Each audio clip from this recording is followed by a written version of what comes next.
Hey, how's it going everyone? Welcome to the video. Going to be doing a tier list. It has been quite a long time since I've done a tier list. However, I think now with bottom is filled, and since I'm investing quite a bit of time optimizing New and Zen so far, I think it's about time that I'm going to be sharing where I think all the other heroes are placing in the upcoming meta. So first things first, I'm going to be following the order as they are shown on the screen right now. So I think this is an alphabetical order, and let's just jump into it. I don't want to waste any of your time. I'm going to be as short as I can be. So first off, Arachne. I think Arachne has some cool things going forward, especially now with the new assassin support. I don't think it's quite an A tier deck yet, however I do think it's a solid B tier deck. You can definitely pull off the Arachne plan if you are dedicated to it. It does require a bit of a more experienced player to be able to play a deck like this well, but it's definitely a deck out there. Azalea has a lot of tools that are very good against the current metagame, and especially decks like Zen, like being able to red in the ledger a Zen deck is quite phenomenal. The deck was already placed very well in the previous metagame, so now with Dromigon and such, I think Azalea is definitely an S tier deck in the upcoming metas. Betsy is one of the decks that I want to put in the tier list, however I have no experience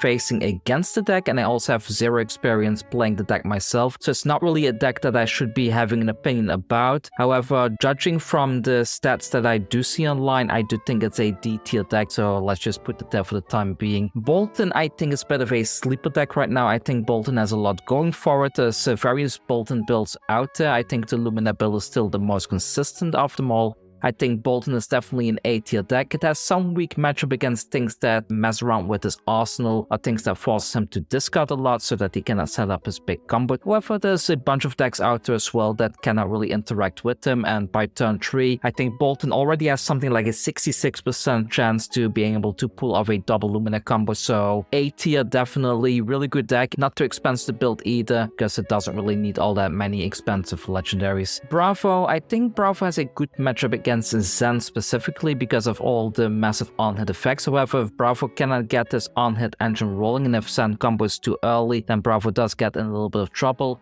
I don't think Bravo is as good as it used to be. Like, I used to place this one in A and S tier. However, I think right now with the current meta game, because it does have a very bad matchup against Enigma, I think it's going to be B tier. However, I need more data to see how this deck is going to be performing against the rest of the meta game. But even against decks like Nu, like if Nu can get access to all things like Terra Sunder and the big attacks, then it's just going to be a bad time for Bravo in general, and Nu is going to be banishing stuff even if Bravo blocks everything out, because you have that hero ability that banishes all the action cards after the combat chain resolves. So Dash.io, I think there's a bit too much aggro in the format right now, so I don't think Dash.io can really perform that well. I think it would be an A tier deck in general. However, I think with all the aggro going on in the format right now and Dash not being able to set up properly, I'm going to be placing it in the B tier. Even if you have all your boom grenades and such, if nothing is hitting, then you're not really getting your value out of that either. So B tier for Dash.io.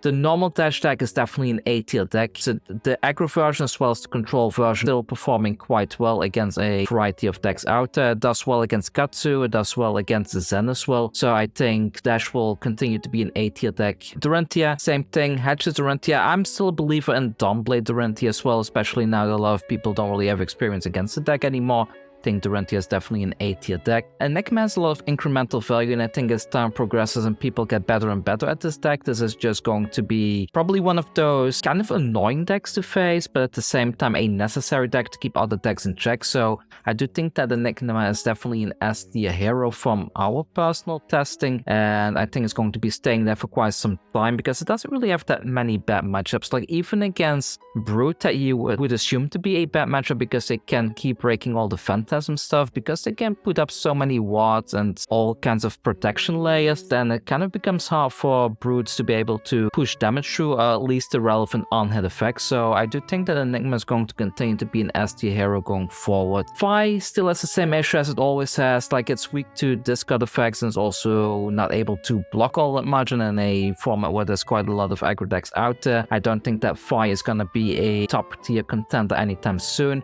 I do think it's like upper B tier at least, maybe even A tier. However, for the time being, I'm going to be placing it in the B tier. Kano, I would assume, has a very bad matchup against Enigma. However, I have seen a couple of people, especially on Twitter, that have a lot of experience with Kano, mentioning that they have a good matchup into Enigma. So I'm a little bit confused in that regard. I don't know what's going on, but I'm definitely not a Kano specialist. I think other than Enigma, Kano has a significant matchup against a lot of the other decks out there, especially if he is able to pull off a big combo. I do think the Kano is definitely an A-tier contender. Kasai is still a good deck. I'm not sure if it's going to be doing as much as it used in the previous format, but I think Kasai is also an A-tier deck. Katsu is an upper A-tier deck, maybe even close to S-tier. However, it is a bit weak against the new matchup right now because new banishes our stuff, and against Victor it can be a little bit of a nightmare. Victor can banish a couple of our important combo pieces because then we cannot do our double or triple bonds combo as consistently.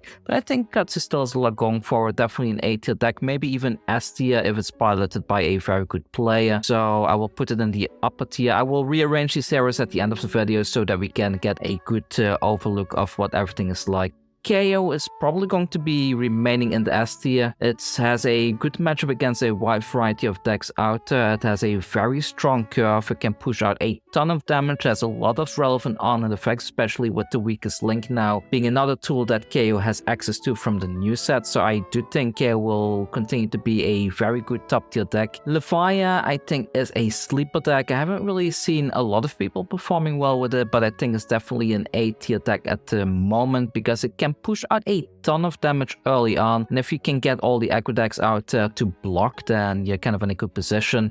On the other hand, because it has so reliant on banishing stuff from the graveyard and because it cannot block well itself, it does put it in a little bit of a pickle. Like if it loses the dice roll and it needs to take a bunch of damage early on, then Levia is probably going to be worth losing that particular matchup, but it's just the way it is. Max is another sleeper deck. I think I'm going to be placing it all the way up in the higher A tier. I feel it's a better deck than the G-Dash, and especially with the Supercell, which is a card that got released in the recent set.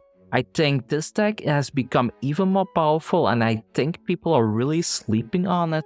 This is probably going to be spiking a big event in the near future, and then suddenly people will see the truth like, oh, maybe Max is a good deck after all. I'm fairly confident about this. Nu has a lot of really good matchups. I guess Enigma is kind of bad, but Nu has a lot of core matchups, especially against the Guardians. Being able to reuse all those Guardian tools is quite powerful thanks to Nu's hero ability. And Nu has a lot of disruption thanks to the new Master Legendary being able to pitch a chi in order to force the opponent to discard something that's extremely potent. So I think Nu is definitely an upper A tier hero as well. We have Olympia. I think Olympia, if you have the X variant with the Decimator Great Axe, you can kind of play a bit of a fatigue plan with it. I don't think a full-on fatigue plan is as consistent now that we have Zen being able to present so many chain links. So I do think that I'm going to be placing Olympia in the upper B tier. However, it's a good deck and definitely a good contender in the upcoming meta if you want to have an off-meta deck that can still perform really well against a large variety of the decks out there. Prism is doing relatively well as far as I can tell. I think Prism is an S-tier contender. It has a lot of great matchups, some bad matchups, but for the most part is doing really well, especially if it can pull off something like an ALS loop. A bit on the inconsistent side at the same time, because if Prism cannot find the cards in the right order at the right time, or if it draws into too many figments at once, it can get a little bit awkward for the deck. But other than that, I think the deck is doing fine. It's doing exactly what it's supposed to do. Rhina is a deck I'm not sure about. I know that KO is definitely S-tier. I would assume that Rhina at this point of time is probably an A-tier deck similar to Levia. Riptide is yet another sleeper deck. A lot of great targets to keep triggering its traps, and especially Enigma is probably a great target as well because the traps trigger and then wards pop automatically. So I do think if we're gonna be seeing more Enigmas in the near future, then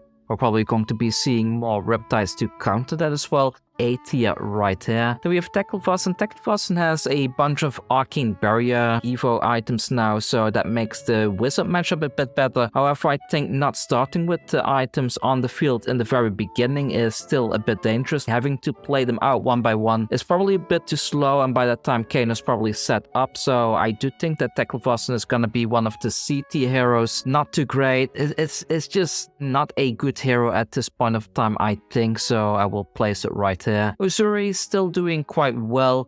I don't think it's gonna do as well as it used to. It had a good matchup against Lexi and stuff back in the day. And I guess it has gotten a little bit better now that Dromai is gone, but I'm not sure how Uzuri is going to be performing in the upcoming metagame. There's a lot of decks that go really wide, and there's a lot of decks that are quite defensive, so I'm going to be placing this one in the upper B tier. Then we have Victor. Victor was doing really well in the previous meta, but I think in the current meta with Zen in the format, Victor has a little bit of issues with competing. I am even wondering if it's even an A-tier deck anymore, because it does have quite a bit of trouble with Zen in particular, so I'm going to be placing it in the upper B tier, somewhere around here. Viserai I haven't really seen do anything at all in the metagame, so I have to place it in C tier for the time being. If somebody figures out a way to make Viserai viable again, then it will probably shoot up, but for the time being, I don't think Viserai is doing much of anything, and now with Zen having access to stuff like a state token on demand with the legendary chess piece, it's gonna be even worse for Viserai, so I'm going to be placing that one there. Vincent, I think, is one of the decks that is performing quite decently. I don't think it's quite A tier, but I definitely see it as maybe an upper B tier deck.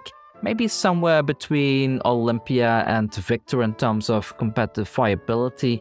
And then finally we have Zen himself. I want to place it in S tier, and that's basically my ninja bias. I want the ninja decks to be good because they are the main decks that I play. However, from personal testing, I don't think it's quite S tier yet. It's missing something. Like if you're playing against Nu, for example, it's kind of difficult because Nu keeps banishing your stuff, and then you keep losing important combo pieces. If you're playing against something like KO, if they present a bunch of honored effects, then you also cannot perform that well. If you don't draw into ways to have Chi available to you, then your value terms become not as valuable as they should be. Of course, the Traverse Legendary does fix that a bit, that on a crucial turn you can fetch a Chi straight from your deck, but that is assuming that you have a Chi available in the deck to begin with, because if you don't draw into them early on, and this happens relatively often I would say, then the Legendary cannot fetch a Chi piece either, because you do need to flip them first. So even though I want to be placing it into S tier simply because when things go well for Zen, they go really well and he has a really good value plan, but when they don't go well, it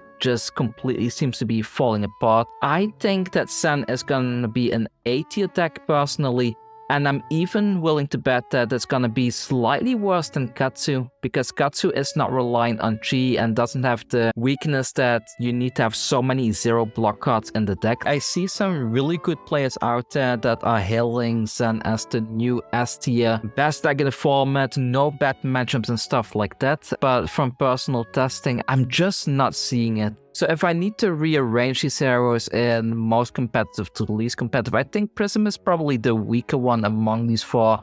I think I'm gonna be placing Azalea right here. Enigma, I don't think it's quite as good as KO. I think putting it something like this is probably fair. In terms of the A tier decks, I think Katsu and Zen are definitely the leaders of the pack here, like very close to S tier, but not quite there yet. Max and Nu, Nu is definitely better than the Max deck, and Riptide is also still better than Max. Max and Bolton are about the same level. I think Dash is a little bit worse than Max. And then we have Hachidori. Kano, I'm going to be lowering a little bit. I think T's have a stronger matchup against a lot of the meta out there. Nukasai, maybe I'm placing Nukasai a little bit too high. Maybe I should be placing it in the upper B tier like this. And what else do I want to change? Dash IO, Phi hair seems fine. Maybe D's hair is a little bit overestimated. Yeah, I think I should probably put Arachne over here and Bravo alongside it. I think Bravo is definitely slightly better than Arachne. Then again, no, I think Bravo in the B tier is fine, and Betsy is not really doing all that much. I think something like this is how I would predict the upcoming meta to be like.